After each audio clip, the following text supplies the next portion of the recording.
गीता का 16वां अध्याय।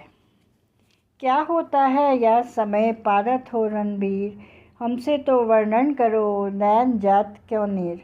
नैन जात क्यों नीर हुआ, क्यों विकल्प शरीर, शोक मगन मन क्यों किया, राख हृदय गंभीर। यह विचार अर्जुन किया, दिया धनुष को डार, लड़ने की इच्छा तजी, देखत कृष्ण मुरार। वर्णन करूं क्या भगवान, तुम जानत हो मन की बान, काहे हेत हम यहाँ पधारे, शत्रु कोई न दीख हमारे। अतः 16वां अध्याय देवासुर संवाद विभाग योग। श्री भगवान जी बोले, हे अर्जुन, अब यह दैवी और असुरी स्वभाव के लोगों के संबंध में सुनो। निर्भयता, आंतरिक शुद्धता, सत्व गुण प्रधानता, ज्ञान योग में पूर्ण निष्ठा, दान देने का स्वभाव, इंद्रिय निग्रह, यज्ञ करना, सद्ग्रंथों का स्वाध्याय, तप, धर्म के लिए कष्ट सहन करना, अहिंसा, सत्य, क्रोध रहित होना, त्यागी होना, सदैव शांत, निंदा से बचना, प्राणी भाव के लिए दयालुता, विषयों में अनासक्ति, कोमलता, लज्जा तथा चंचलता का अभाव, तेज, क्षमा, धैर्य, बाहर भीतर की पवित्रता, निर्वैरता, अमानिता, यह तो सभी हैं अर्जुन।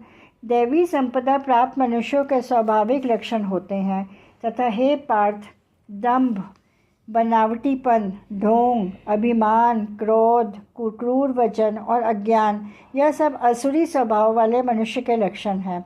हे पांडव, इन दोनों में दैवी संपदा मुक्ति तथा आसुरी संपदा बंधन का ही हेतु होती है। अतएव इस संबंध में तुम्हें चिंतित न होना चाहिए, कारण कि तुम्हें तो दैवी संपदा प्राप्त है। हे पार्थ, इस लोक में देव तथा असुर कैसे दो प्रकार के स्वभाव वाले प्राणी होते हैं। दैवी स्वभाव तो तुम्हें पहले ही बताया, अब असुरी स्वभाव भी सुनो। असुरी वृत्ति वाले मनुष्यों को क्या करना और क्या न करना चाहिए, इसका भी विवेक नहीं होता। इसलिए उनमें न तो बाहर भीतर की पवित्रता, न श्रेष्ठ आचरण है और न सत्यता ही है। उनका तो कहना है कि संसार असत्य, निराधार, बिना परमात्मा के ही प्रकट हुआ है। वह सब स्त्री पुरुष संभोग का ही फल है तथा विषय भोग भोगने के लिए है। ऐसे मंद बुद्धि दुष्कर्मी पुरुष सदैव सबका अनिष्ट करते हुए इस संसार को नष्ट करने के लिए ही उत्पन्न होते हैं। वे व्यक्ति दंभ, अभिमान और घमंड से पूर्ण झूठी कामनाओं का आधार ग्रहण कर अविवेक से मिथ्या सिद्धांतों को अपनाए हुए निकृष्ट कर्मों में ही लगे रहते हैं। वे तो इतना ही मानते हैं कि विषय भोग भोगना ही मनुष्य के लिए आनंद मार्ग है और मरण पर्यंत कभी नष्ट न होने वाली चिंताओं में पड़े रहकर वे भोगों में रत रहते हैं। इतना ही नहीं, वरन आशा की फांसी गले में धारण किए काम क्रोध परायण हो, अन्याय से विषयों के लिए धनोपार्जन आदि करने के उद्योग किया करते हैं। उनके मन की उमंगें सदा यही रहती हैं कि आज इतना किया है, कल और इतना अधिक करूँगा, अभी इतना धन है, पीछे इतना और बढ़ जाएगा, उस शत्रु को मैंने मार लिया, दूसरे को भी मारूंगा, मैं ही परमात्मा और समस्त वैभव का भोक्ता हूँ तथा मैं ही बलवान और सुखी भी हूँ। मैं बहुकुटुंबी हूँ, भगवान हूँ और मेरे समान कोई नहीं है। मैं यज्ञ करूँगा, दान दूंगा और प्रसन्न रहूँगा। इस प्रकार के अज्ञान में डूबे हुए मोहित हो रहे हैं। अतः अनेक कल्पनाओं के बंधन में बंधे हुए अज्ञानी जन विषय भोगों में रत रहकर अंत में महान भयावह ने नरकों में गिरते हैं। अपने को ही सर्वश्रेष्ठ समझने वाले, धन और यश के मद से पूर्ण, अभिमानी जन शास्त्र विधि से रहित केवल दिखावे के लिए ही यज्ञों का आयोजन करते हैं। वे अहंकार, बल, घमंड, काम तथा क्रोध के वशीभूत हो सब में और उनमें भी स्थित मुझ सर्व अंतर्यामी की सदैव निंदा करते हैं। उन द्वेष करने वाले निकृष्ट और अधम पापियों को मैं बारंबार नीच योनियों में उत्पन्न करता हूँ। हे कौन्तेय, जन्म जन्म में असुर योनियों को भोगते हुए मेरे समीप तक न पहुँचकर अंत में नरकगामी ही होते हैं। आत्मा को अधोगति में पहुँचाने वाले काम, क्रोध, लोभ ही 3 नरक के द्वार हैं। इसलिए इन तीनों का ही त्याग आवश्यक है।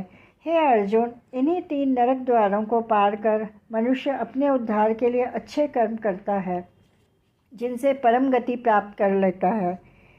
जो शास्त्रोक्त कर्मों की अवहेलना कर स्वेच्छाचारी हो जाता है वह न तो सुखी प्राप्त करता है, न सिद्धि और न परम गति को पाता है। करना क्या चाहिए और क्या न करना चाहिए, इसमें शास्त्र ही प्रमाण है। अतएव ऐसा विचार कर तुम्हारे लिए शास्त्रोक्त कर्म ही करना योग्य है। अतः 16वें अध्याय का महात्म्य सुनो। श्री नारायण जी बोले, हे लक्ष्मी, सौरठ देश का राजा खड़गबाहु बड़ा धर्मात्मा था।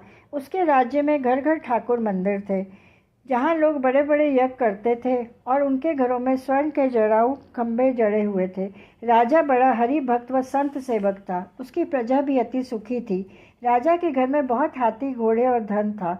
उन हाथियों में एक मस्त हाथी था जिसकी धूम मची रहती, जो महावतों को पास न आने देता। जो उस पर चढ़ता उसे मार डालता। हाथी के पाँव में जंजीर डाले रहते। उसके खेत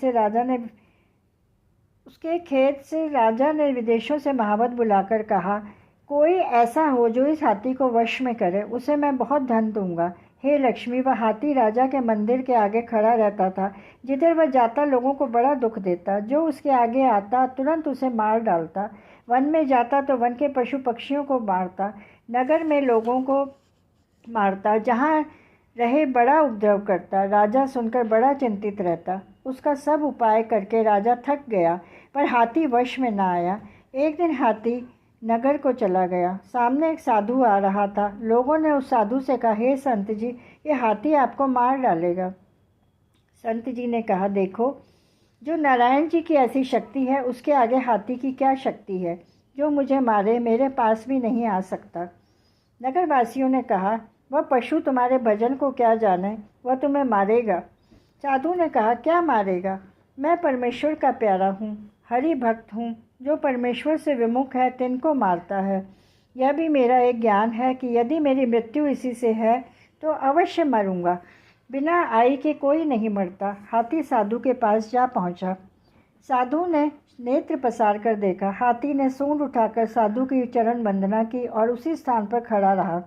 साधु ने कहा, हे गजेंद्र, मैं तुझको जानता हूँ। तू पिछले जन्म में पापी था। मैं तेरा उद्धार करूँगा, चिंता मत कर। हाथी बार बार चरण छूता और माथा नवाता रहा।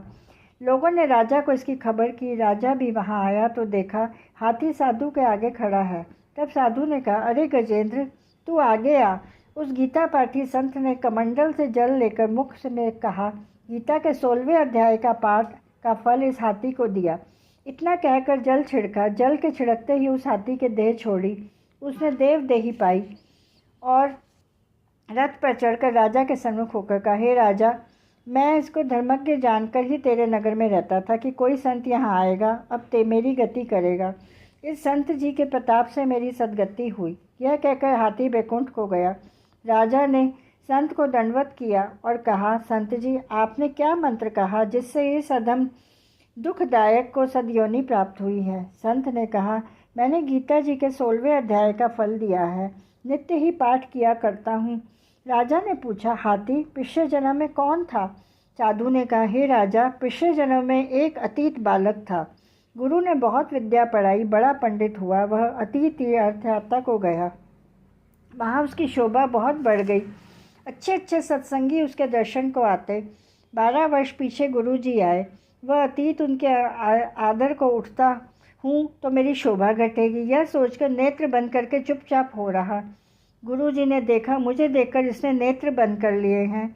यह देख गुरुजी ने श्राप दिया, हे मंदमती, तू मंदांध हो जा। देखकर सिर नहीं नवाया और न ही उठकर ही तूने दंडवत किया है। तूने अपनी प्रभुता का अभिमान किया है। तू हाथी की योनि पाएगा।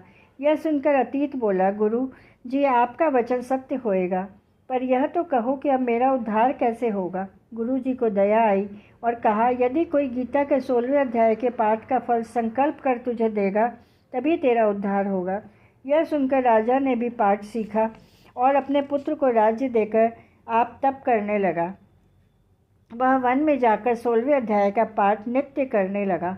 समय पास राजा सदगति को प्राप्त हुआ। श्री नारायण जी कहते हैं, हे लक्ष्मी, मैंने 16 अध्याय का महात्म्य कहा जो तूने श्रवण किया। ओम श्री मन नारायण नारायण हरि हरि।